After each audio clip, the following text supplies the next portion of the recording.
Stopping the Chinese from purchasing construction company Probuild, Stephen Conroy, would not have helped our cause, would it?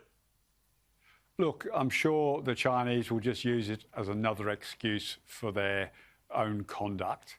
I think the Treasurer had strong grounds. The company owns a range of buildings that have some very sensitive customers and people who work in them.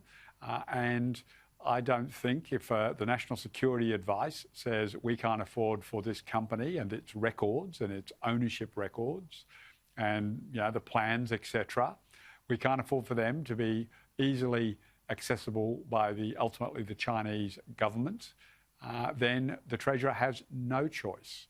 And China has very similar rules.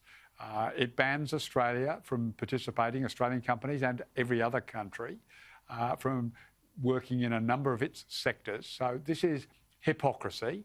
And as you said in your comment piece, this is a childish tantrum.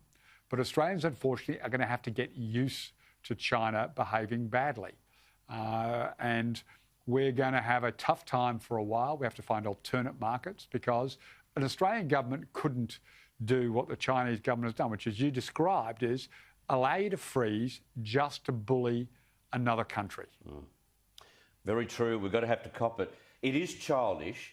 And I noticed that Josh Frydenberg said today, John Ruddick, he said, but China relies on us. And he was referring to iron ore. And they do. Yes. But that's now. I wouldn't put it past them finding different markets in different parts of the world for iron ore. And I think that they're actively sourcing that. And it takes some time for it to come on from South America or Africa, and I think the quality is not as good, and it costs more money to ship a whole ship full of iron ore compared to, northwest Australia to Zimbabwe or Chile. It's a hell of a lot of ocean you've got to cover. But they've shown that they don't mind paying extra just to make the point. No, well, you're right. OK, so, look, Joe Biden has been extremely close to China for about 20 years. They are thrilled, elated that evil Trump's out of the way and their little toys there, Joe Biden. So they are now cocky. And look, if you read that Global Times newspaper, which they've got the English edition, they've got troubles with a lot of their neighbours right now, China. But I reckon if you read that for a month, you would come to the view that the country that the Chinese government is crankiest with right now, even though they're firing shots with India, but the one that they are politically crankiest is us.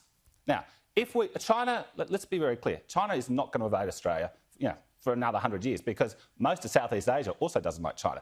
But as Stephen said, we got to get used to the potential for some economic suffering as a result of this. And you know what? I think most Australians are united that we will wear that if it comes to that. I think that's a good point. Australians are behind a government who would take that stance.